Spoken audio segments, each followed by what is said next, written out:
the brand name drug industry has sold this country down the creek. KC9VKV, yeah, I'll discuss. KC9VKV W7HX, but I am opinionated, over. Roger, Roger. Well, join the club, but I'm interested in your opinions. And in regards to what were you saying that if you did aspirin, could you give me that again? I really found that interesting. If you were to eat a bowl of aspirin versus the other. Okay. Well, McKesson and Robbins, I don't remember who made it.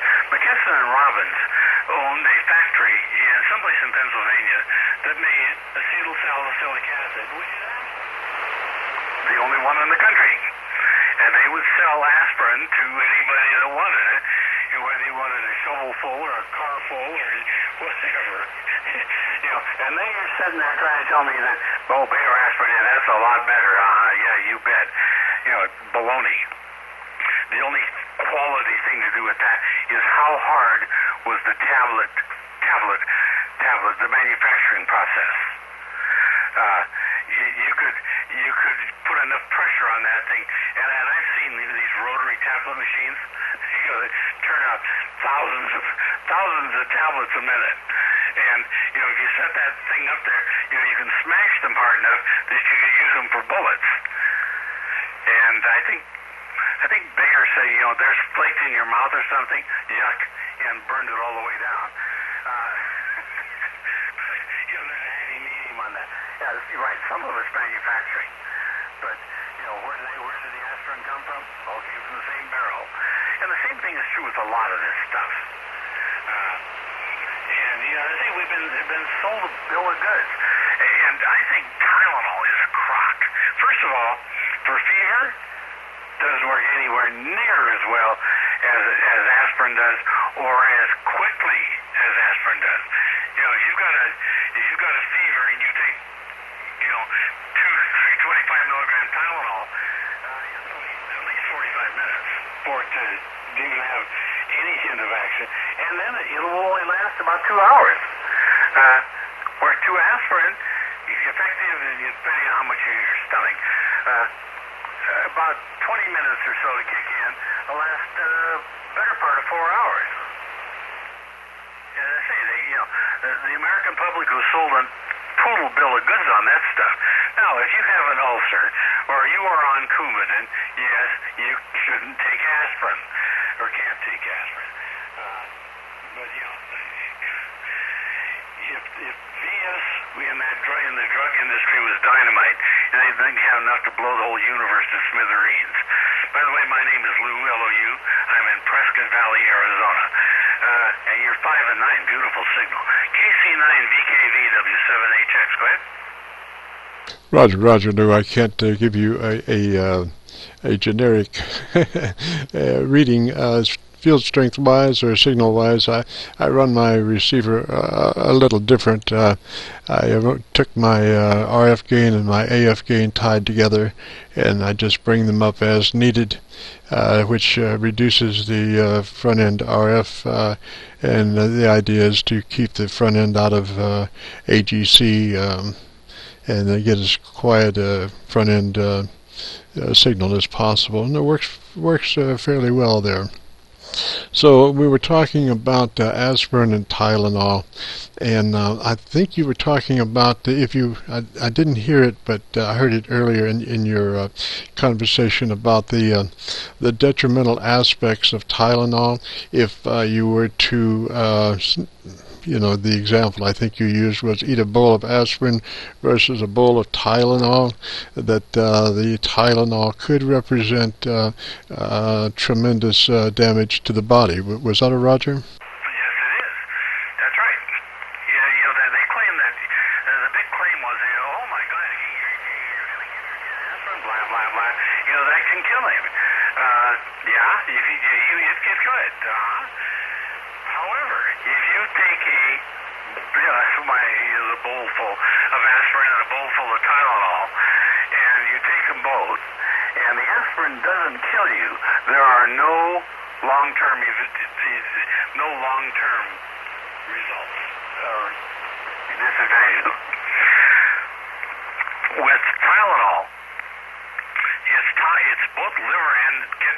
think, in large doses. And these parents who think that, oh my God, I wouldn't touch aspirin with my child.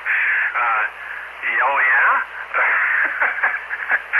We are, and I think they've already seen it, a generation of liver and kidney compromised people who were fed Tylenol because they thought it was as safe as M&Ms.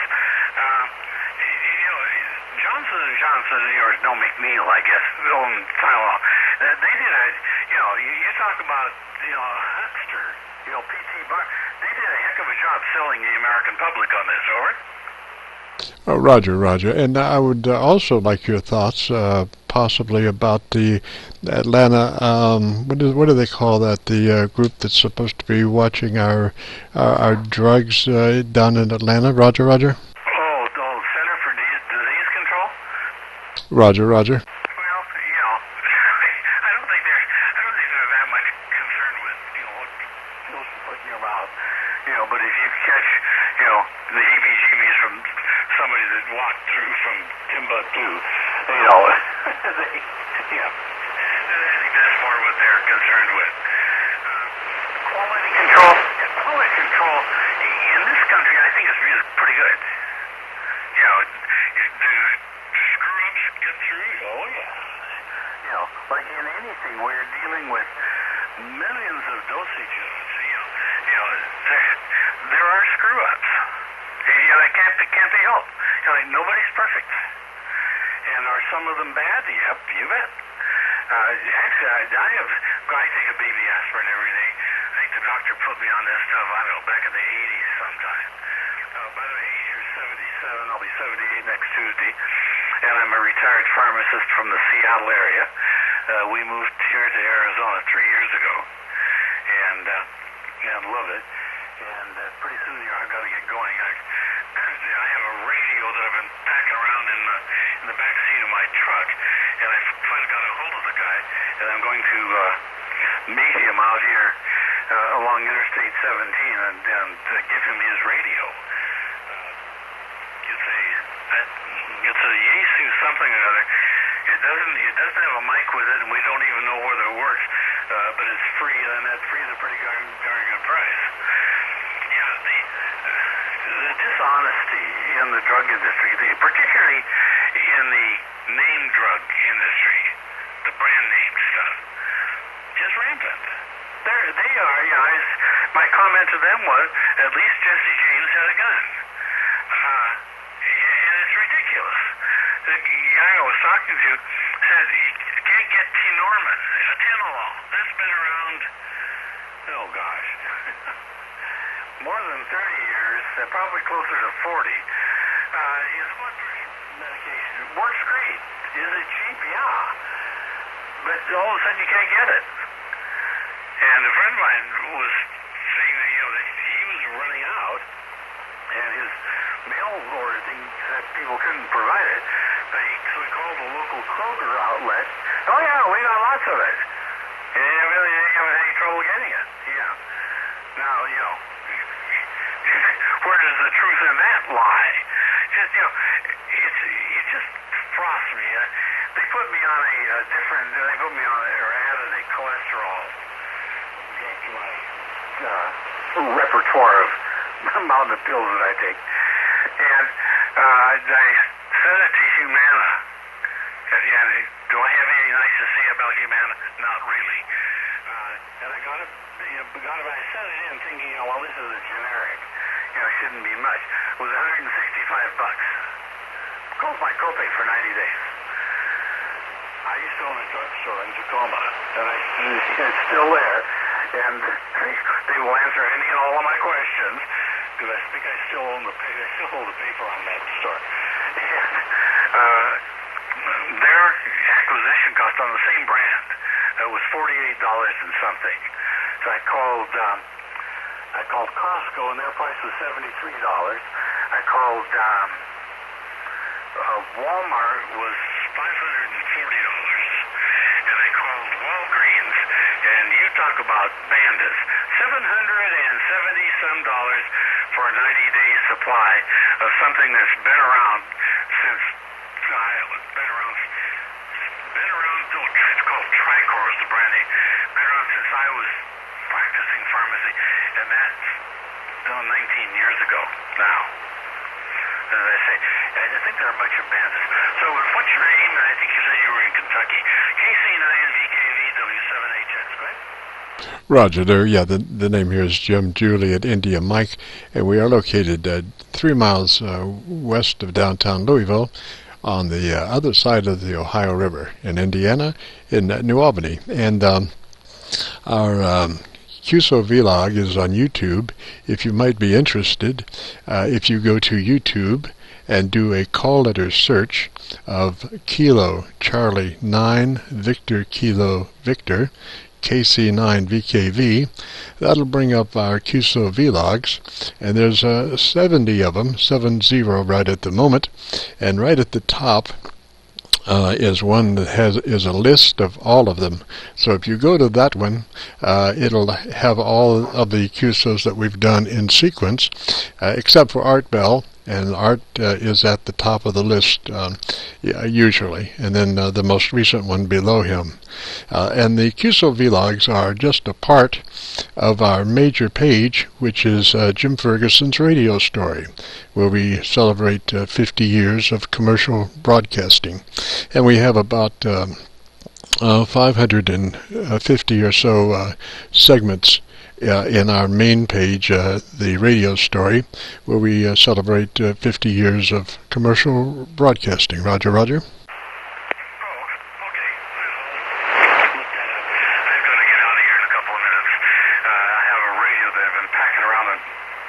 The back of my pickup, and I'm going to go deliver it. The guy lives in Cottonwood, which is on the other side of this hill that I'm look out our back window at. And rather than drive the wonderful Corvette road, my Corvette's in our other home down in Sun City. So I'll take the pickup and and take the road more traveled and give this guy his radio. But anyhow, you're 5 and 9, beautiful signal. I'm running an FT-1000MP Mark V, and L4B about 600 watts. Antenna's a 4-element stepper. 55 feet up on the tower, but it sits on the edge of a hill, which gives me another 20 to 30 feet, because the hill just slopes off the end of the antenna with its 32-foot boom. Okay, Jim, but anyway, I do need to get out of here and go about my business, and we'll look for you again. And there's no bigger bunch of crooks in this world than these brand name drug manufacturers, all of them. And of course, they scream and cry every time one of their things go generic. But then what do? Sometimes they'll go out and they will buy the generic manufacturer of that to keep the price up.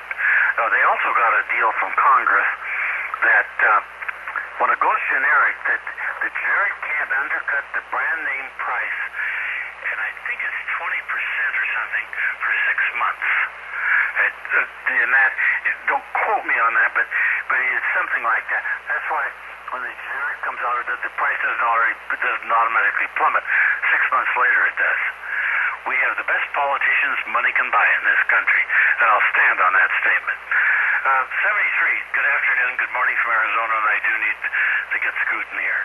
KC9VKV W7HX, 73, Jim, and I'll be back on here probably middle of the afternoon. Roger, Lou. Verifying your call sign W7 Henry X-ray, is that a Roger? That's a Roger. I've had it for 40 years. Roger, thank you so much. The equipment here is an older Yaesu 990 going into SB220 and then up to a 80-meter dipole, 66-foot either side of center. Enjoyed the QSO, sir, and we'll probably have it posted by in the morning. So if you might be interested, stop by and take a look. We had quite a bit of fading this transmission or this QSO, but I think everything's intact, and I think it's copyable. Roger. Roger, yeah, no, your study is a rock. What's my signal report for the book? Maximum 20 over S9. Okay, 73. I gotta go. And I will. Okay, I'm not sure what I do at 8 o'clock tomorrow morning, but anyhow. But that's what, Eastern time, 8 o'clock? I'm sorry. What time do you guys mean? Is it 8 o'clock Eastern or Central? I'm not sure about that. Are you talking about a network? We're not a part of a network, Roger. Oh, okay, all right. 73. KC9VKV W7HX 73. Good morning. Gotta run. Bye-bye. Roger, Roger. 3s. You have a real good day, and I hope that radio that guy's getting is a Yaesu 2900. That is one of the best radios that Yaesu has made, in lieu of the fact that they were probably about ready to go out of business when they flopped with the 2800. The 2900 was imperative to be a success, and it was. 3s that away, Lou. Catch you later. It's KC9VKV.